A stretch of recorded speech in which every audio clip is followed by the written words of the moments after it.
Best Month Ever is a game that comes out on May 5th that aims to take on some of the most serious subjects in 1950s and 60s America. So, does it do that in a way that keeps the story grounded and believable and makes you feel for the characters involved? Well, let's have a look. Oh, and I received a free key to cover this game.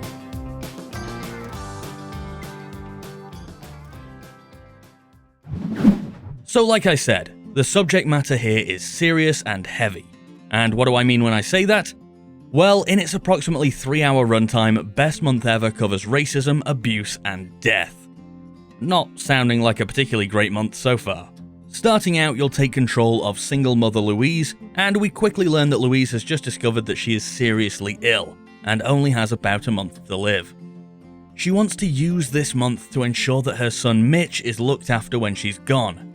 And throughout the game, we occasionally take control of Mitch too, and we see some of the racism of this time period through his eyes, as his mother is white and his father is black, giving a different perspective on the racism of the time than Louise's own. The first place we visit is an old American diner where Louise has been working, and we're given a little bit of time to talk to the locals, and we begin to realize how tough life has been for her. The money isn't great, she's owed overtime, and her boss is, let's just say, a less than friendly character. Don't worry though, after a bit of back and forth about the money he owes you, you'll be able to take some revenge, depending on the choices you make. Those choices, by the way, also impact your son. He'll learn from you and the things you do throughout the game, and that will affect his relationship with the justice system, how confident he is, and how he handles relationships with other people. At least that's the theory, but we'll get onto that choice system a little bit later.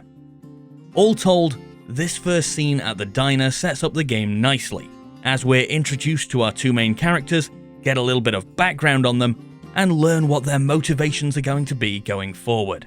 And as we leave, Louise explains to Mitch that we're off on a vacation, and it's going to be the best month ever. Now, I'm not going to go through every single chapter in the game here, as 1, I want to avoid later story spoilers, and 2, I want to keep this video under 2 hours long. But what we have so far is the setup for a grounded, gritty game about a horrible and challenging time for our two protagonists, and I really wish that that's the way the story had continued. They had the right idea, but it seems like things went a little off the rails. After escaping the diner, potentially with some money in your pocket, the game becomes about finding Louise's long-lost father, who she wants to take Mitch in and care for, and our first stop is the old family home. It's immediately clear that we're not particularly welcome, and through a series of flashbacks, it becomes obvious that this was never a well-functioning happy family. Nevertheless, we are greeted and allowed inside, and the player gets a little chance to explore the house. We also come up against some pretty questionable pathing in this section, as there's no WASD movement. Instead, we have to click and hope that our character finds their way to the intended spot. Usually they do, but it's inconsistent, and my god is it slow. I was desperately double-clicking to run, but no luck. After a while and some seemingly inconsequential choices about who should take the blame for the children breaking a window, we're confronted with Father Judah, a priest who abused Louise as an 8-year-old. The family didn't believe Louise's accusations at the time, and it's heavily hinted that that's why her dad left. Now, in the present, we're given the choice about whether or not we want to apologize to Judah, say we were lying as a child and that nothing happened, even though it did, so that the family will allow us to stay with them for a few days. Or, we can tell the truth and get thrown back out on the street. At least that's what I thought these two options meant.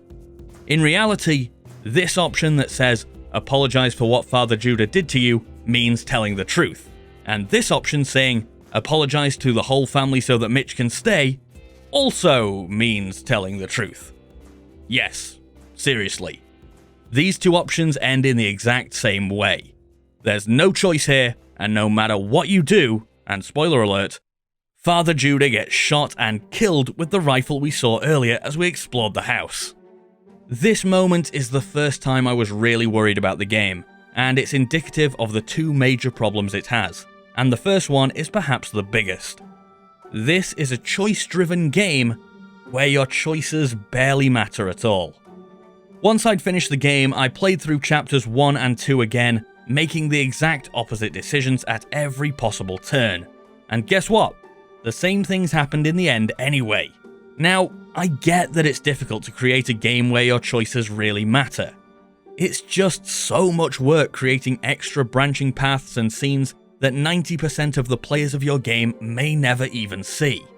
But seeing the impact of your choices is what makes these games actually games. Without those choices, this is barely interactive, and I think the fact that this was developed by a film school gives a hint as to what they actually wanted to make here.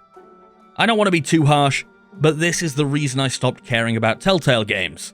Because while the story was decent in most cases, I didn't feel my impact on the game, and maybe that's one of the reasons Telltale's time in the sun was so short.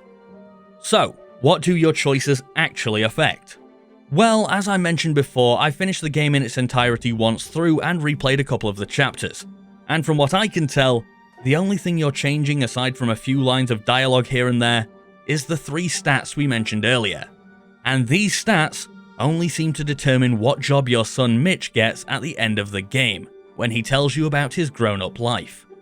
In my playthrough, Mitch became a doctor, and there's 8 other options to unlock, including what looks like President of the United States here, but I guess you'd need to be a better parent than I was for that to happen.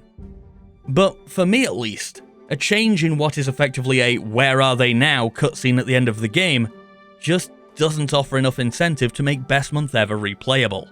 So as far as I'm concerned, any purchasing decision on this one has to be made on whether or not you think a single playthrough is going to be worth it. But what about the other major problem? Well, we've already established that there's not much interactivity here. Sure, there are some QuickTime events, but your choices don't really matter. But isn't the gritty, realistic story enough to hook the player and give them an experience worth playing? Well, for the first 40 minutes of the game, I probably would have agreed with that statement. But from the second Father Judah got shot, the game seemed to think it had to become something else. It lost the sense of realism it was going for, and just kept on upping the ante with more and more bizarre scenarios. What do I mean? Well, within the space of a month, we hold up a gas station, get chased by cops, almost get hit by a tornado, search for dead bodies in the rubble, stay with a family that has women trapped in the basement, have a run-in with the clan, and perhaps most bizarrely of all, when Mitch gets bitten by a snake, we meet a shaman who heals Mitch by taking us on a drug trip and says, "The death spirit never leaves empty-handed," and when the trip ends, Louise walks outside and there's the shaman's body. Like, what the hell is that? Do you honestly expect me to believe in this supposedly serious game, this guy who we just met has made a deal with the spirits for him to die so our son can survive? And even more crazy, when we see that, we just have a nice normal conversation with his nephew about where we're going and the map he gives us. What? How am I supposed to suspend my disbelief? I really thought they were going for a serious tone here, and to pull on the heartstrings of the player. But when you throw ridiculous event after ridiculous event at me, and expect me to still feel connected to the story, it just isn't going to work. And that is a real shame, because there are moments of promise here where I felt something for these characters. On the whole, they're well written, and most of the voice actors are pretty decent with 1 or 2 exceptions. A particular standout here, by the way, is adult Mitch, who narrates the game, and I feel the actor did an excellent job. But I just couldn't connect with the characters after the game stopped being grounded in reality. There are some other aspects that make it difficult to feel connected to this world too, such as the graphical style, which seems to have a weird, almost cel-shaded filter placed over the top of everything, but overall I think the game looks okay. And then there's the animations, which are a little stilted in places, particularly when opening doors, but that's easily forgiven. And there's a couple of glitches like this "I can't swim" moment. Well, look lady, I don't think you need to be able to swim, because one thing you can do, apparently, is levitate. But in the grand scheme of things, these would all be nitpicks if the story could have kept me engaged. And while the first hour looked promising, by the end, I think that promise just hadn't been fulfilled. The game gives us an intriguing, if incredibly sad scenario with interesting characters and gets across the feel of a road trip across America. But with all the over-the-top moments and lack of real player choice, it lost me somewhere along the way. So that's Best Month Ever. Not a bad game by any stretch of the imagination, but it could have been so much better, and it clearly has some talented people working on it, so I hope we see more of their work in the future. Thanks for watching, I'll see you next time.